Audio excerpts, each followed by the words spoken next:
So just to remind people, thank you so much, everybody, for joining us. I feel ashamed that Dele even puts my name in the topic, because I'm doing nothing but, asking pointless questions of Dele. Because, this has all been facilitated by Dele. And this is a series that's very new, very, very new. A lot newer than Clubhouse. But this is our third session, Sunday evening session, just listening to Dele talk about how Nigeria was formed, why we are in this absolutely atrocious state we're in. And yes, now we've decided that we will start going back and taking a look into A Fatherless People, which is a very successful book that Dele has written. It's a real piece of history that actually, how many years does it span, A Fatherless People, Dele? Well, it starts from abolition of the slave trade. It dips into that 1833 and the beginning of the colonization process. The Niger expedition of 1843, and then takes us up to the construct of Nigeria in 1900, and then takes us through to amalgamation, through to independence, through to Biafra. Right up to the Jonathan administration. So it's a long journey. Really, very emotional. Actually, I found it very emotional. But I was born and raised in the UK, and it kind of changed.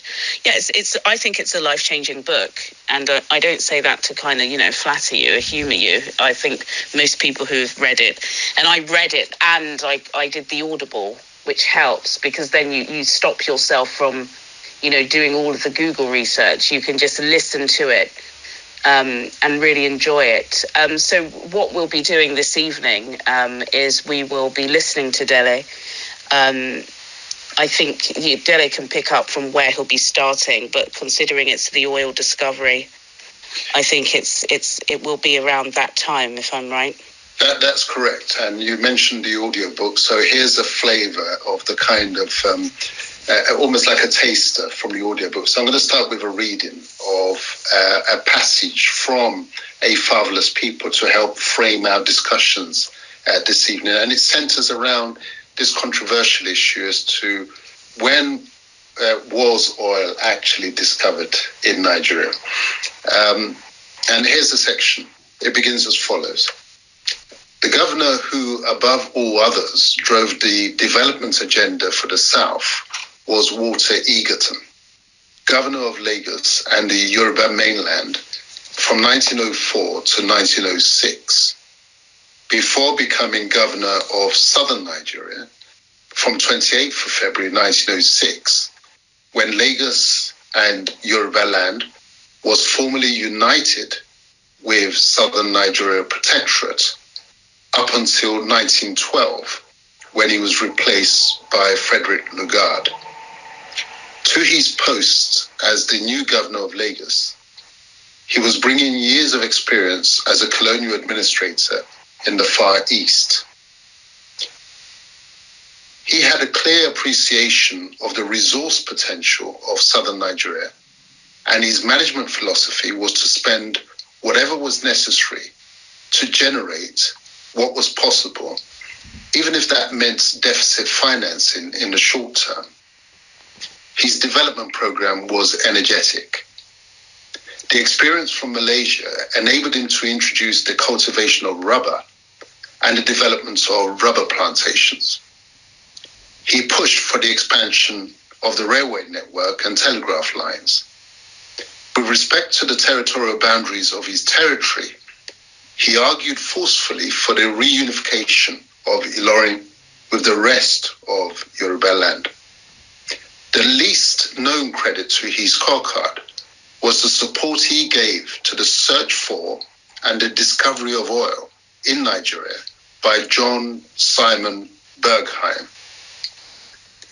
The big oil find that Bergheim, an American engineer, had made in Galicia in Austria, Poland, enabled him to say to Egerton with conviction that there was oil in southern Nigeria, and that with some financial contribution from the government, he would find it. It was just the kind of development proposition that Egerton loved. In 1907, the Southern Nigeria Mining Regulation Oil Ordinance was passed, and drilling by Bergheim's Nigerian Bitumen Company began. By November 1908, Bergheim was able to repay Egerton's faith with the announcements that he had found oil. By September 1909, his company was producing 2,000 barrels of oil a day.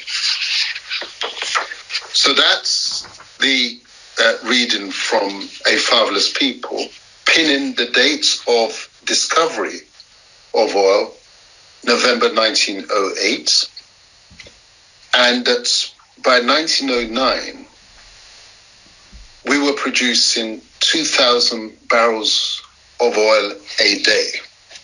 Now, how do we then square that with the common narrative that oil was discovered in Nigeria, in Olobiri, in 1956? It certainly begged questions in my mind when I was writing the book, to say that doesn't quite stack up.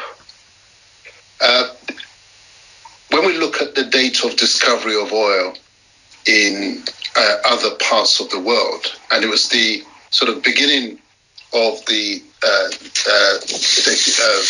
20th century, that late 19th century, beginning of 20th century, that oil was coming into its own. So here's an extract that I found from Wikipedia. By 1910, significant oil fields had been discovered in the Dutch East Indies. In Persia, the discovery was in 1908. So you see, it's about the same date as the discovery of oil in Nigeria.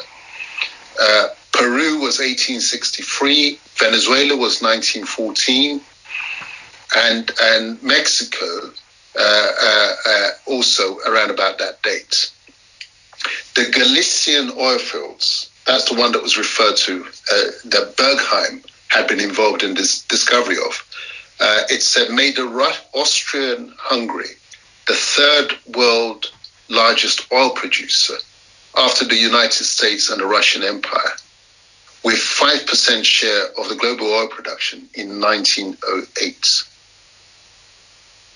And the article goes on to say, availability of oil and access to it became of cardinal importance in military power before and after World War I, particularly for navies, as they changed from coal, but also with the introduction of motor transport, tanks and airplanes.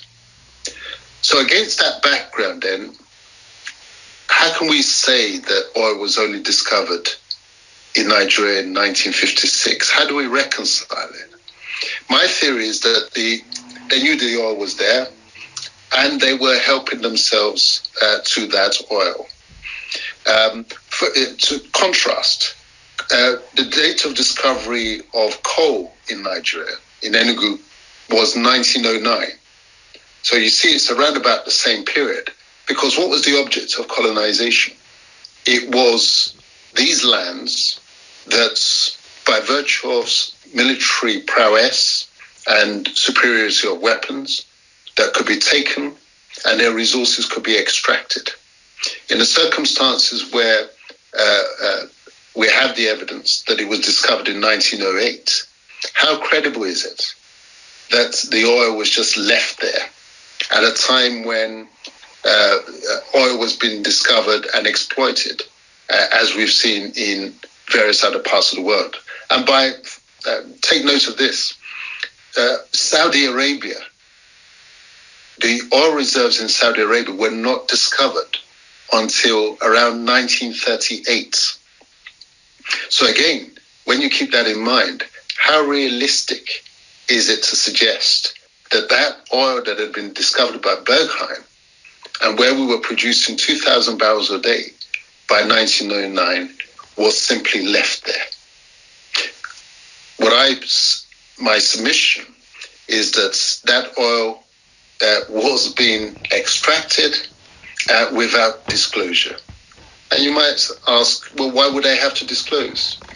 As by virtue of it being a colony, politically, it belonged to them. And therefore, the resources that were to be found within the land, they had no obligation to disclose to anyone. And the disclosure only came in 1956. And notice that how carefully worded the disclosure was. That they had discovered oil in merchantable quantities.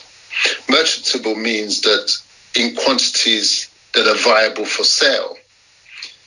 But that's not to say that they didn't have quantities of oil which they were just utilizing for themselves. So now the announcement of oil having been found in 1956 in merchantable quantities was simply telling us now it is available for sale to augment the revenues of Nigeria. But all that oil that had been there since 1908, that wasn't available for sale because it was simply being utilized by the colonial powers.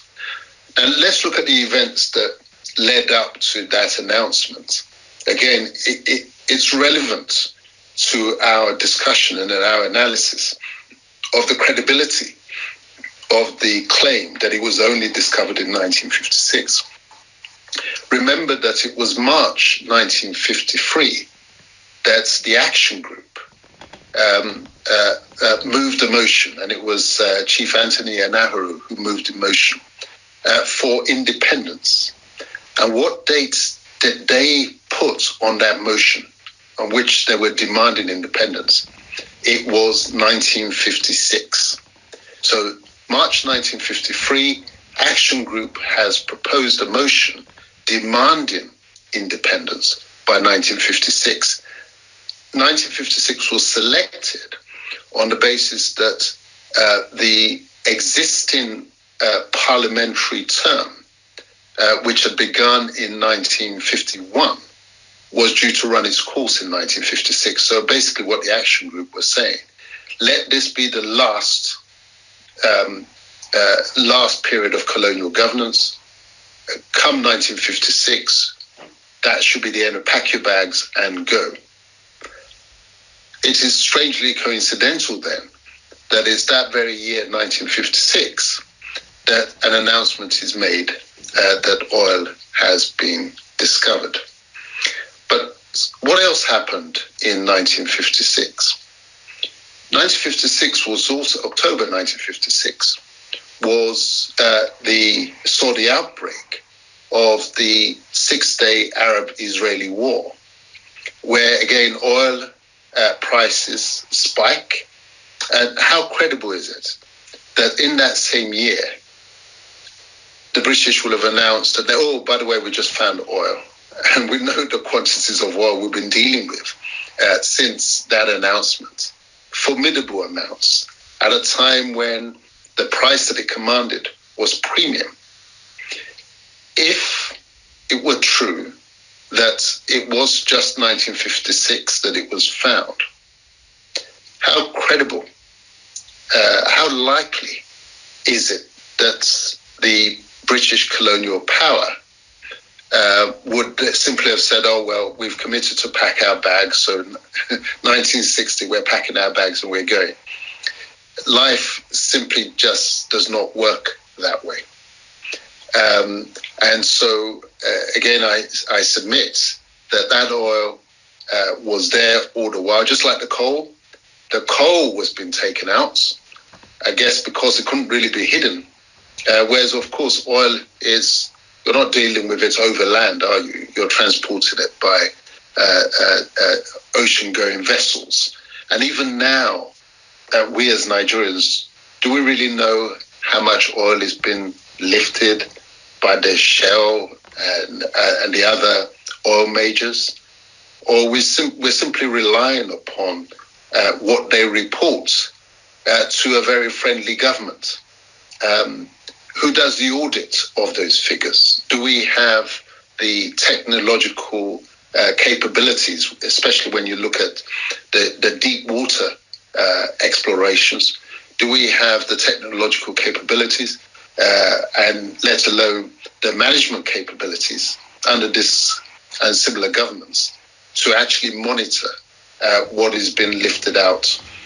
Or is our government, our client government, simply grateful for whatever share is actually, whenever the check is written, they simply grateful? Then going back to this 1956 date,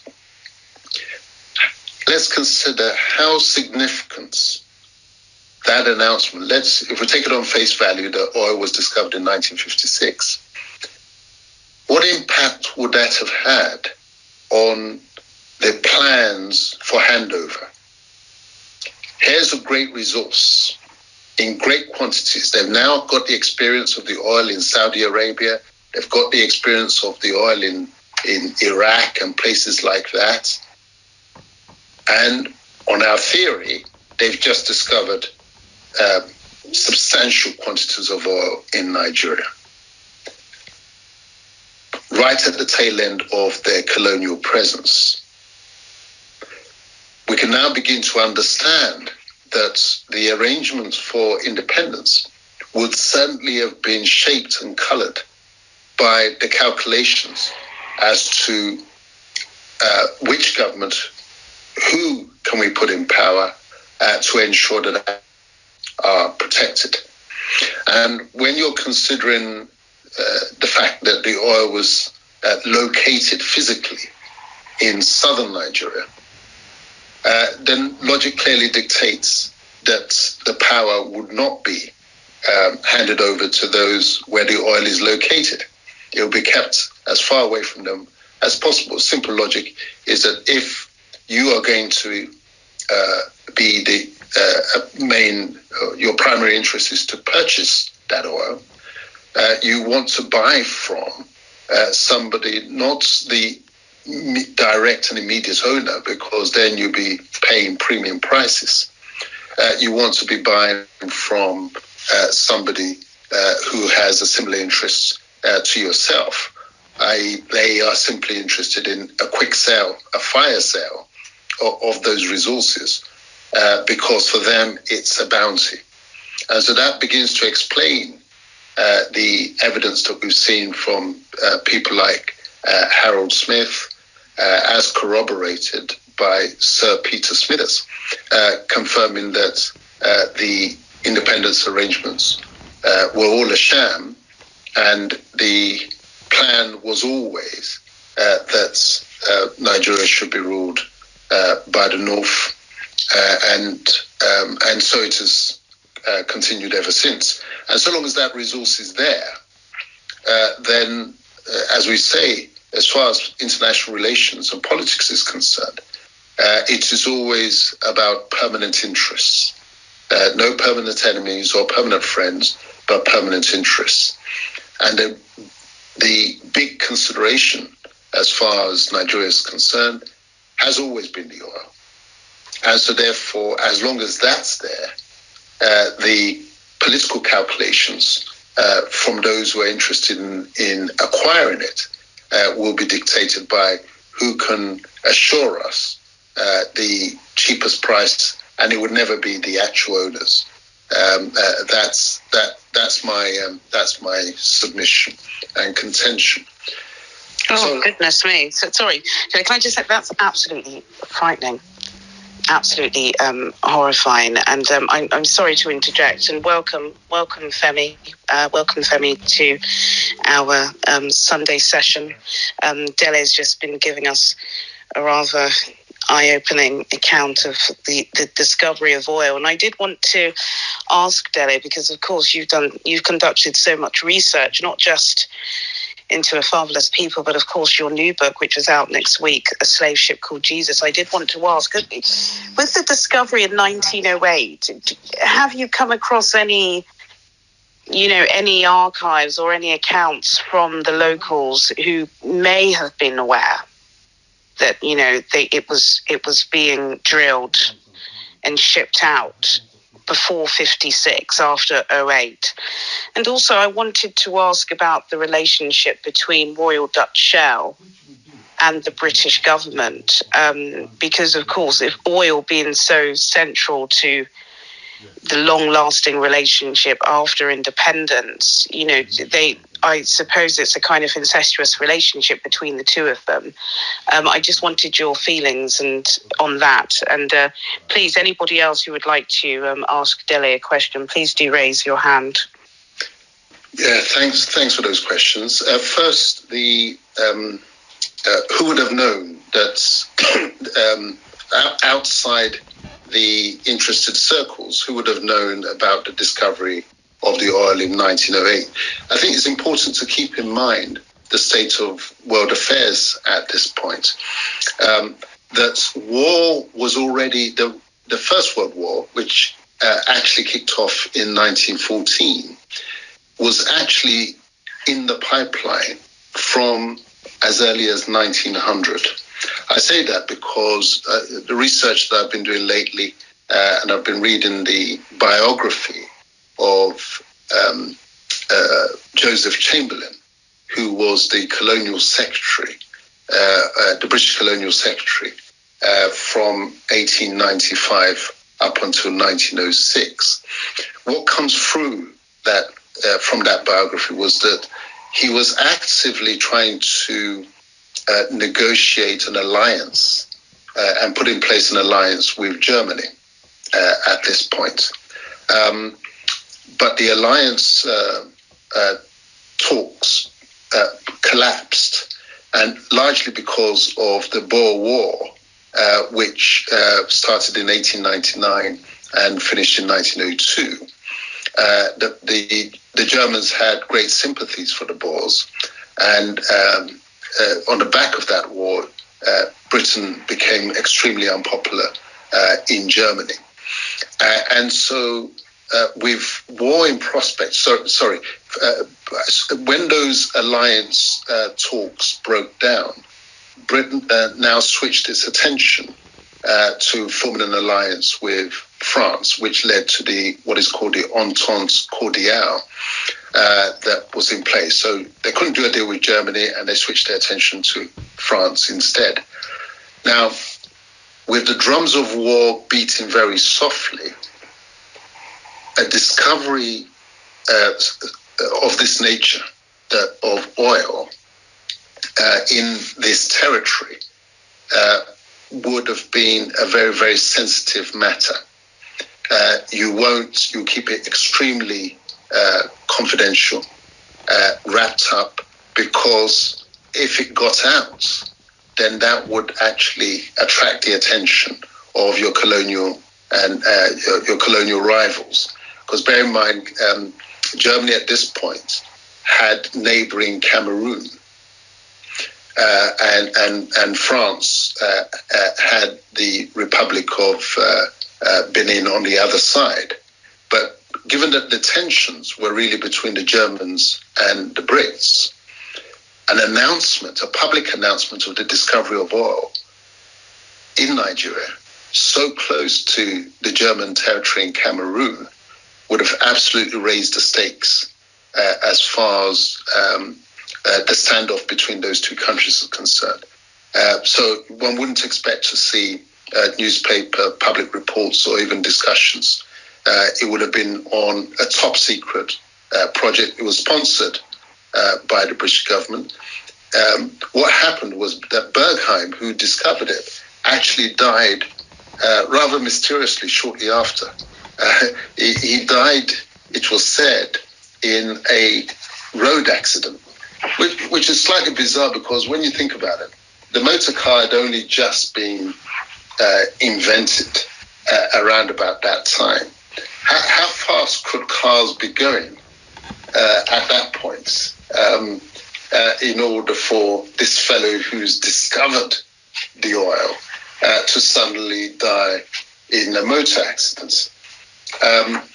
Well, there's actually a passage in the book where he had appealed to Lagarde for more funding in order to really push the oil development. And Lagarde shut it down, basically. That it refused to invest more.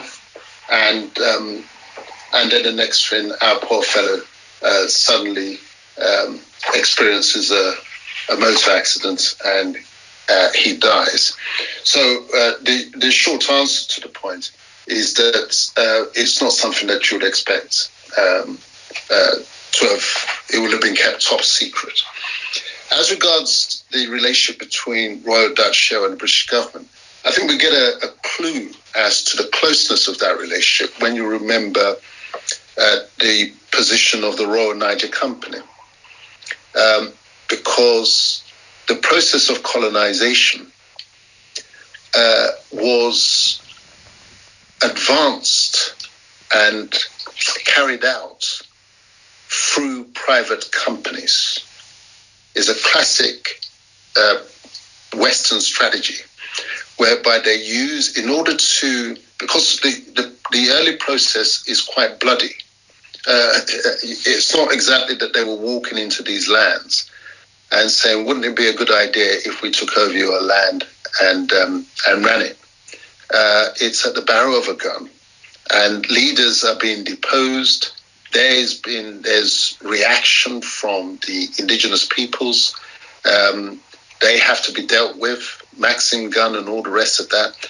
So the early stages of the construction of empire is warfare by another name. It's small scale because of the imbalance of weaponry between the colonial power and those to be colonized. But nevertheless, it is warfare. So when they use the language of an expedition, that's the language they use, an expedition. It really just means a war against those peoples. And so this is how the Royal Niger Company went territory by territory, ethnic group by ethnic group. Any leader that was not ready to surrender immediately will simply be deposed. If there was resistance, they'd be taken out. But the cleanest way for that to be carried out was through the agency of private companies, and which had the protection of the Royal Charter. Once the dirty business had been done by the likes of the Royal Niger Company, then government simply stepped in and said, right, we're going to nationalize it. And the reason, what really actually pushed the nationalization was because as the Royal Niger Company was grabbing more and more territories, it was beginning to run up against challenges from other countries, notably Germany and France. And so at that point, the fiction of a private company works for the indigenous peoples, but it doesn't really work for other sort of major powers. And so they couldn't leave the Royal Niger Company running the show, and they now had to step forward, come out from behind the curtain and take over formally. So that's by way of background. So when we now roll forward to the role, this major resource, and the Royal Dutch Shell is now the entity that effectively is managing and looking after that interest, that oil interest. Again, it's simply by virtue of that political connection. It's a bit like Dangote and Nigeria. It's that political relationship that feeds the economic opportunities. And so therefore, you would expect Shell to be in close consultation with the British government in terms of the development and exploitation of these resources. It was the pattern throughout history that governments would always be standing behind these major corporations, because that's the way business works. It's never just simply commercial genius. When the stakes are high, business is always on the basis of a subtle partnership between the state and the local operators on the ground. So I hope that answers the question. Absolutely, Dylan. Thank you very much. I did interject, so I didn't know if there was something you were, before I asked those two questions, if there was something you wanted to... I was going to invite any questions, any aspects that anybody wants me to address, whether in this particular context or more generally. But yes, please do raise your hands. I do want to ask Dele, this is an off-the-cuff question. It is about oil, but it's about the transition, because the oil boom is over. Now it's all net zero emissions, green, clean energy. All the big giants are saying it's over and done with. Where does a country like Nigeria go from there? And when they say the oil boom is over, I presume, there's probably still 100 years left of it. But the world is shifting away. So that's almost a question and just a point. And I do want to ask, because, there are so many people that say the discovery of oil, the 56 discovery, was the worst thing to have ever happened to Nigeria, or the land that is called Nigeria. Do you agree with that? Well, certainly let me take the last point first. The discovery of such a valuable resource, whether, as we say, 1908, or as is claimed, 1956, which really has been at the roots of so much conflict throughout the world, certainly was the worst thing that could have happened, because it raised the stakes of the political games to the highest possible level. Now we were in a position like the goldfields of South Africa, where control of that, again, was vitally important, which was the goldfields of South Africa, especially in the Transvaal area, was really what drove the war between the British and the Boers, i.e. the Dutch and the British, who would control those goldfields.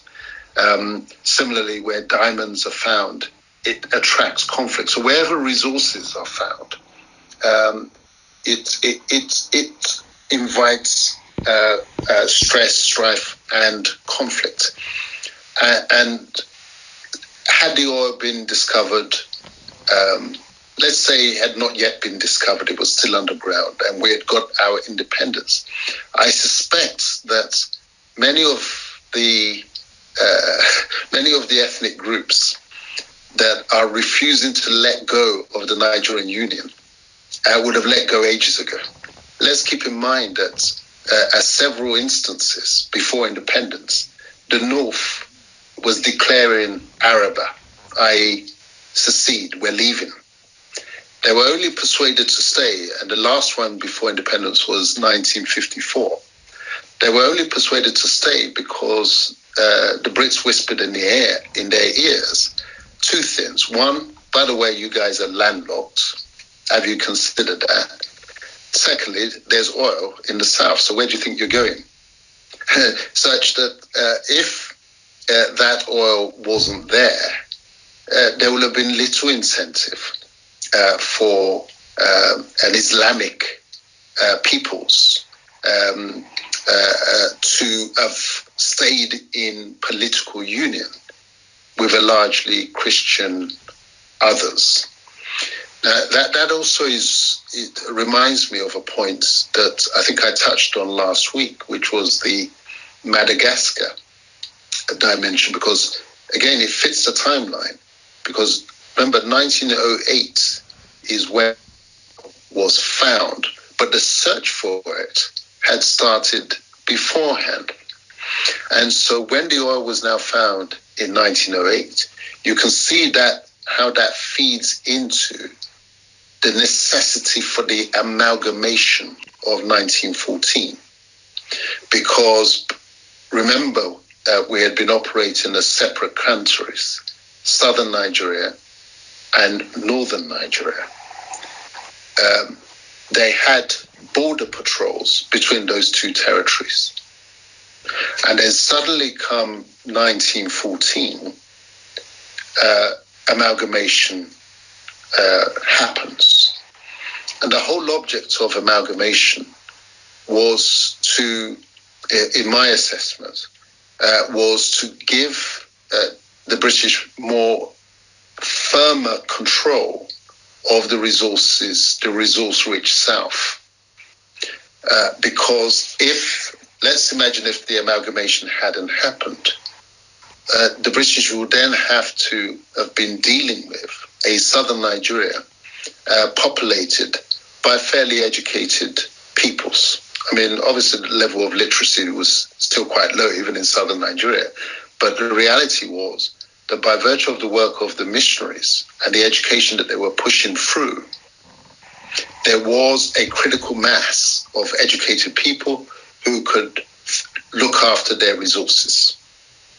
So you needed to bring somebody other in order to and put those somebody others into power over the resource-rich areas.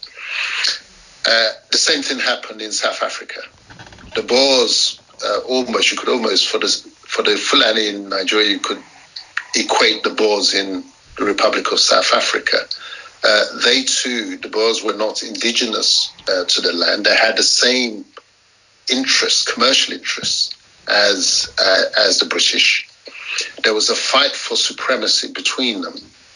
The British won. Having defeated the Boers, the British now, in the peace settlement, brought the Boers back on side, because those ones would now be effectively the managers of that resource base on the ground, but now as junior partners in a relationship with their conquerors. So the same thing happened in Nigeria. I hope I've dealt with that question. The other, what was the other comment you raised? Yes, the other. So now we've got COP26 is happening in November. Britain's hosting. It's all about the Paris Climate Agreement, isn't it? Mm-hmm. And reducing the temperature of the planet, and the fact that now they say the oil boom is over. And it's about clean green energy, and we know that they plan 50 to 100 years in advance, don't they? Mm-hmm. I just wonder where does Nigeria go from here? Are we laid to rot? What is the plan? Because oil is a dirty business, and they are shifting away. I think in the next 5 years, they said there's going to be a ban on petrol and diesel cars in Britain. Yeah. Mm-hmm. It's all electric, isn't it? So I'm just wondering, where we lie in this grand scheme. Well, the outlook is not promising, because if this major resource has been exploited, in my submission, for the last over 100 years, from the date of actual discovery in 1908 to where we are now, and clearly, let's think about it. If the roles were reversed, and we had a colony with these resources, with the prospect that at some stage they may be asking for independence, you would want to get as much out as possible, as quickly as possible, before the owner rolls up and says, by the way, those belong to me and I'm asserting my rights. And so the resources that would have and should have powered the development of our peoples, significantly, that is drained out. And as you say, the world is now changing such that that commodity on which the world placed so much value is now diminishing in importance. So what will we survive upon in the years to come? that should have been a subsidy. I mean, one should never depend on natural resources alone. You look at countries like Switzerland, and you look at countries like Singapore that don't have natural resources, or Japan. Yet they've managed to build themselves a very formidable and dynamic economy. So ultimately, it will be the human resources that the country will have to depend upon, the intellectual and creative resources that the population possesses. But in order to nurture that, of course, you need the education. You need the higher levels of education. This is what Japan boasts of. This is what countries like Switzerland, etc., boast of. And Singapore is the educational base.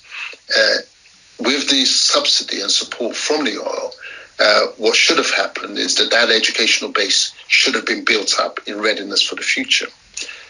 We've lost that subsidy now, and I can't see anything to fill the gap in the short term.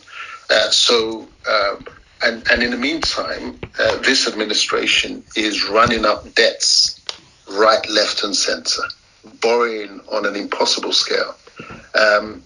Again, that seems to me simply a device to accelerate future income, to get it in now by borrowing against the future income streams. But those income streams that should have been coming through in the years ahead are now brought in now by virtue of the loan. And what are we doing with it? Or what are they doing with it? They're squandering it in the unproductive projects, subsidizing neighboring countries where there are sort of ethnic connections with the leader, and such that the concern is that the rest of us will be left with a huge liabilities in the years ahead, and without the resource base to be able to meet that. It's going to be a major political challenge for us, is the way I see it. Absolutely. Please, if anybody wants to raise their hand and ask Dele a question, please do. Dele, I don't want to, to change the subject at all, but you mentioned debt and the debt burden, and I haven't really heard you talk much about Nigeria's relationship with China, and I would like your thoughts on that, because, as Britain has got itself involved in so many issues, including its own debt after both of those world wars in which America was able to take over, right? Yep. And then, China has snuck in and has forged all of these relationships across Africa. What is your take on that? Is there, of course, every nation, well, any strong nation thinks about, the nation first. But is it sinister, as some are suggesting? I don't buy into the sinister narrative. I think the European powers have had Africa to themselves ever since the beginning of the colonization process. And bear in mind that was preceded by the slave trade. So slave trade led directly into colonization. And people need to remember that China went through the same colonization experience. The only difference was that China was so big that it was colonized not by one single entity, as we were. It was colonized, different parts of it were being colonized by different European powers. France had bits, Russia had bits, Britain had bits, such that there was a conspiracy against China that it should never rise. And the Boxer Revolution, I believe, was 1900. This is when the Chinese nationalists were rising to throw off this colonial subjugation. and there was a concert of all the European powers, including America. And it was only later on when the American side had a slight change of heart that China managed to break out of that colonial oppression and subjugation. And it is why the Chinese, they observe something called the 100 years of national humiliation, where they actively teach their citizens about that colonial experience when the Europeans ganged up against them. So in those circumstances, I do not share the narrative that China's agenda is to do what the Europeans did to them and did to us. China's agenda is very much commercial. It is the resources that they are after. And yes, of course, everybody wants to buy at the cheapest possible price. And because we in Africa have been fostered with weak governments and often incompetent governments, the Chinese will, like everyone else, seek to take advantage of those points of vulnerability and weakness to get the resources at the cheapest possible price. But their agenda is not political control. That's what distinguishes it. Thank you, Dio. We have Dio. Dio raised his hand, so he's Dio can speak. Thank you, Dio. You can talk now. Oh, well, thank you very much, Juliana. Well, Dele, I'm a little bit concerned about the analogy, the analysis you got actually given about China and their interest in Africa. You mentioned the issue of the fact that the stream of income, coming from oil and so many other resources we have, that in the nearest future we're not going to be having that advantage anymore. And if China is actually lending so many African countries so much money and accessing their resources at the same time, what if in case these African countries, because of the fact that they will not have the income to be able to pay the loans, they will not be able to at least service many of these loans in the future because of the fact that they are particularly to do with oil and other resources. They will not be able to sell these resources, at a very good, productive price in the future. Could it not be the case that if they cannot pay all these loans, China would more or less indirectly, just as the Americans did, the Europeans did, take over our resources and in effect, colonize us the second time around? Is that not? Could we actually, foresee that kind of possibility? Well, as I say, that this world is aggressively competitive, and China is in competition with America and the old powers. Let's use that expression. And there's a competition for resources. Africa has those resources. So in the circumstances where the European / Americans have had the head start on the Chinese, we should not be surprised that the Chinese will come in with an aggressive commercial agenda, because what you can't afford is, like all of us who have experience with business, you won't stay in business long if your rival is getting its resources cheaply by virtue of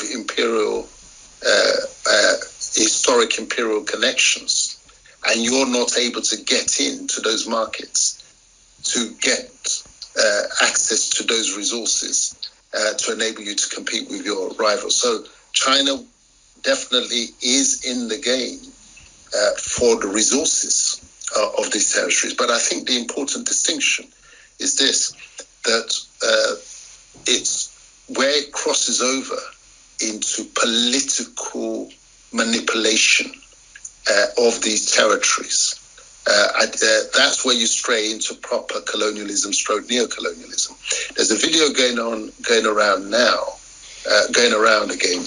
It went around before, where this gentleman who was what do they call it, one of these mercenary operators who had been engaged his company had got a subcontract to take on Boko Haram in the Bornu area. And he disclosed and revealed that they were in position to deal with Boko Haram. And the Jonathan administration was looking at that as a potential vote winner at last hurrah before the elections, only for the American government to basically pull the plug on that operation because the American government was backing Buhari. Now, that is the distinction when you're saying China as against America and the European colonial powers. That's where the distinction lies. I haven't seen evidence of China interfering in the political arrangements so as to weaken the capacity of these countries to respond.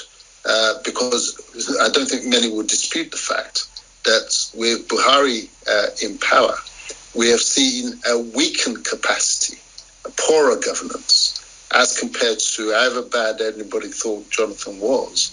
But I think, to use Buhari's own words, this is the next level. And that next level came through from direct interference with the electoral process by the Americans simply using their power.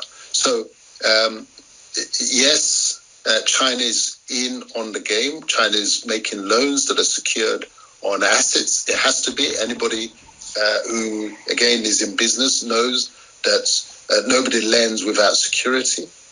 The trouble is not so much the lending. The trouble is the governments who have weakened capacity to govern properly. So if you have a competent government in place, borrowing money is not a problem. Those of us who run businesses know that, well, if you've got your head screwed on properly, the loans that you're taking, even if they're secured loans, secured on your home or secured on the assets of your business, if they're utilized properly, they will take you up to a higher level. It is where those, you have clueless governments who are borrowing for consumption, and the lender then, our Chinese lender, will have to take security for his assets. Again, because of the undermining of our internal governance capacities, what is happening, and this is where the problem is, what is happening is that those loans are not being negotiated on the best possible terms from our perspective. So you've got weak players going into negotiations with the first 11 of these countries that we're doing business with. And we are putting out our third 11 against their first 11. Well, I've seen some of these commercial contracts that have been negotiated on Nigeria's behalf. I've seen clauses that you scratch your head as to say, why on earth was that clause allowed to remain in that agreement? It is because governance itself has been compromised, and the compromised governance then results in a situation where you've got weak representatives in legal departments and commercial departments, and the civil service, critically, and the civil service, because it's all trickled down. Whatever standard is prevalent upstairs, it will inevitably colour and compromise what's going on downstairs. So the problem is not the Chinese. The problem is the weakened internal governance systems in our countries. And those weakened internal governance systems are a direct result of neo-colonial interference, either through these governance structures that they left behind, like the Paul Bias who've been in office for forever, who will be kept in office because those who put them there know that they would never govern in the best interest of their own people. And that weakened capacity is always like a door that's always left open for a burglar to walk in. Oh, okay. Yeah. Again, that brings. Hello. Yes, please, Dio, if you have a follow-up, we will be wrapping up, but please do follow up because it's really insightful, actually. We just opened a new can of worms, haven't we? Yes. Well, you see, making reference to Delhi's, that weakened internal governments of so many of these African countries, whereas China now takes advantage of all these weakened internal governments we have all over Africa, by actually securing most of their loans on, a very large chunk of African, resources, assets. Now, the fact that we have these weakened internal governments, if we cannot pay back these loans because of how weakened we are, no matter how we got to this position of being a weakened governments all over Africa, if we cannot pay back these loans, and China then decides to take over our resources, the oil, the diamond, the gold, and all the rest of it, is that not a form of, taking over Africa again? Because the fact that we cannot pay and we have all these bad governments, very weakened governments, they could then just move in and say, you know what, we are taking over all these resources, and indirectly they will be running and ruling Africa again. It's certainly a level of debt diplomacy, isn't it? But I think, as with China, Hong Kong, Britain, I think you certainly would have China, Britain, Nigeria. I think, China, the position that the West have placed China in is definitely the enemy, isn't it? The other. That fear, I think that fear that you have, I think that's a common fear for most observers. But I don't think that Britain and America and even Europe would allow China to be that powerful, not with countries that are of a significant importance, Nigeria being one of them, going back to what we were discussing at the beginning of this series. But I think it's a really interesting and it's a credible point. But I just don't think, even with Hong Kong, Britain have, they've struck the whip and they're ready to defend as much as they can. And that's Chinese territory, isn't it? And even in Chinese territory, Britain are like, you can only go thus far. So in Africa, I think they're observing, but that's my opinion. Dele, what do you think?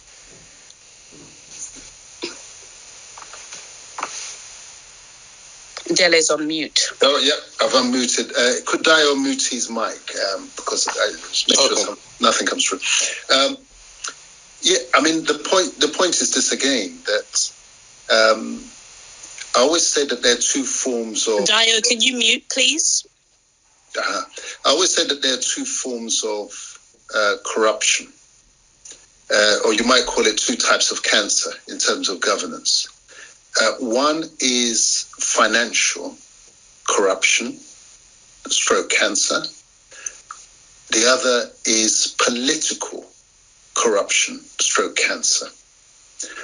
Of the two, the more debilitating is the political. Because if you have strong governance systems, you have strong internal governance capacity. Whatever crook comes in your direction, you've got your first 11 minds who are able to see through whatever sham deal that person is bringing to the table.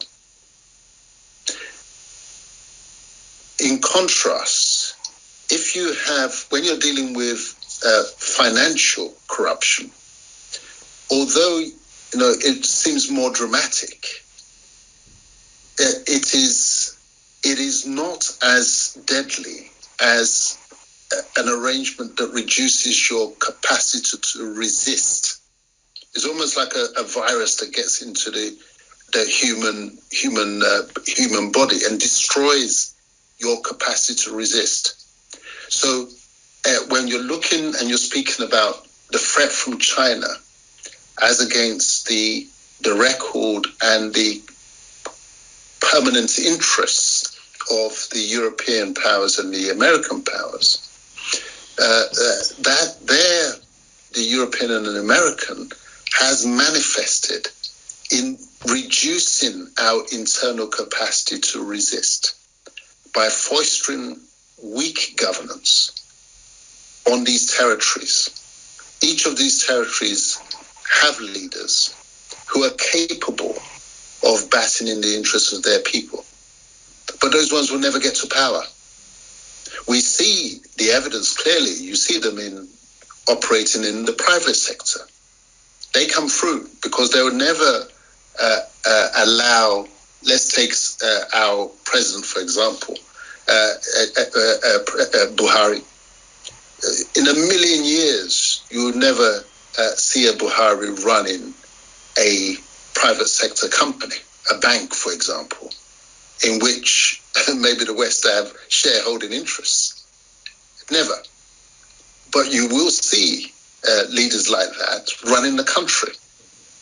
Why? It is because their job is to leave the door open, to reduce that capacity to resist. So when you're looking at juxtaposing Chinese interests versus European stroke American, or let's use Western interests as far as Africa is concerned, I'll be much more troubled by those who look to weaken our governance capacity, our capacity to resist and to fight the virus of corruption and bad deals, than those ones who are coming in, no political interference, but looking to maximize their commercial returns, even on the most aggressive terms. And so, yes, these loans that these weak governments are taking, borrowing beyond their capacity to repay, borrowing from the Chinese and elsewhere, secured on the income streams of generations unborn, of serious concern. But we're only going to deal with the problem properly because you can't banish corruption. You simply can't banish it. They talk about banishing corruption. You can't. You could only improve your internal resistance. And so the priority has to be to improve governance within these countries. And that means take a very close look at how so-called democracy works. We saw in America controversial elections. We saw in American elections concerns about foreign interference, about Russian interference in the outcome of the elections. Well, if American elections can be interfered with, let's stop and think about elections in Africa. How open the door is to interference and manipulation with a view to ensuring that the third 11 get to power rather than the first 11. That, I say, is the real problem and is the real challenge. Thank you, Dele. We have a couple of new people that have joined us on the room. Thank you so much for joining us. This is a series. It's a pretty new series that we are conducting every Sunday evening on the Clubhouse. I'm helping Dele Ogun just to facilitate, to help steer the discussion. We are coming to an end, but we have just opened up a can of worms, as you do when you're talking about a subject as heavy as Nigeria and how we've got to where we are. So if there are any other questions, or if anybody would like to comment on some of the items that have just been brought up.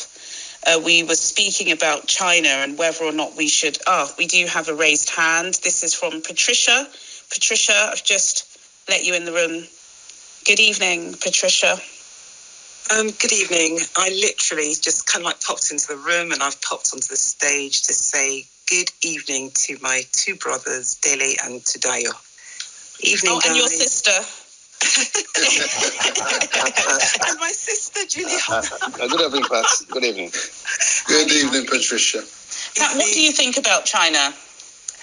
Do you know what? I am so unpolitical, and that's why I thought, let me quickly jump up and say hello and then quickly run out of the room. I hear politics and I run. I literally run. I don't understand it. I don't think that I have anything sensible to kind of like, add to any political discussion, because the thing just, boggles the mind as to why people do what they do. And I find it very frustrating. And there's nothing that I, as a person, can do about it.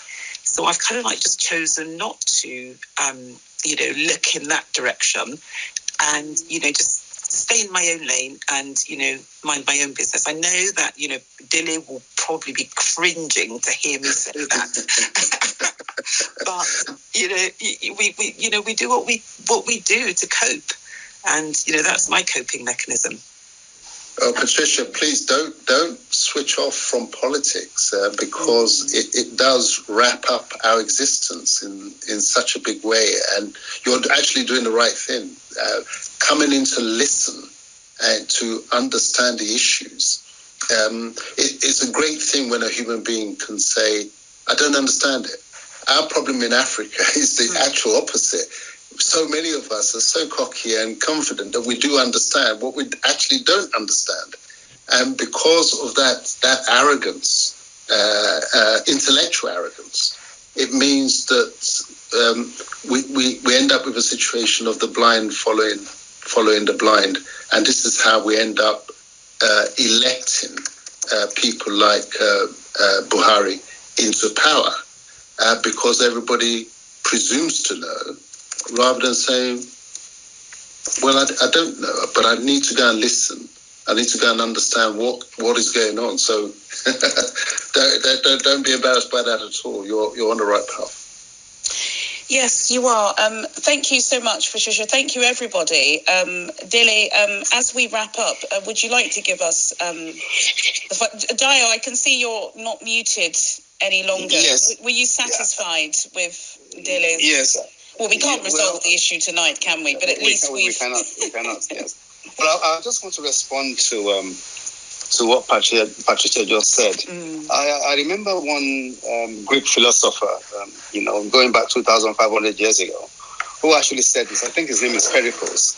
And he said this. He said, if you are not interested in politics, politics will be interested in you, whether we like it or not.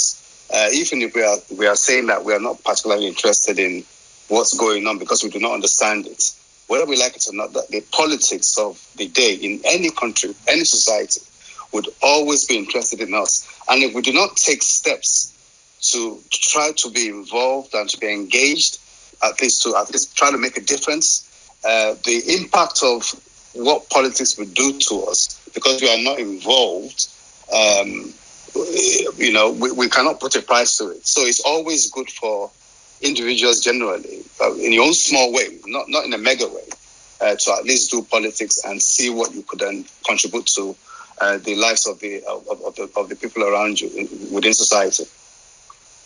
Yeah, here. Though I totally respect and I can empathise with people that say no. Actually, I don't have anything to do with it. But yeah, so Dilly, can we have your closing remarks, please? Yes, well, thank you all again for listening.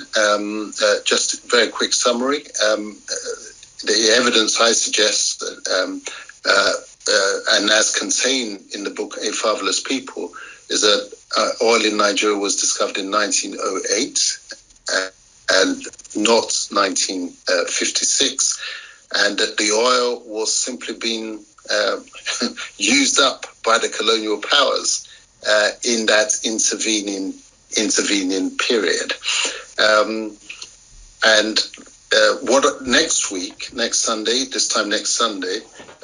what I propose to deal with is education in Nigeria. I want to look at the British design and plans for education in Nigeria, because there were different designs and different plans laid out for northern Nigeria and southern Nigeria.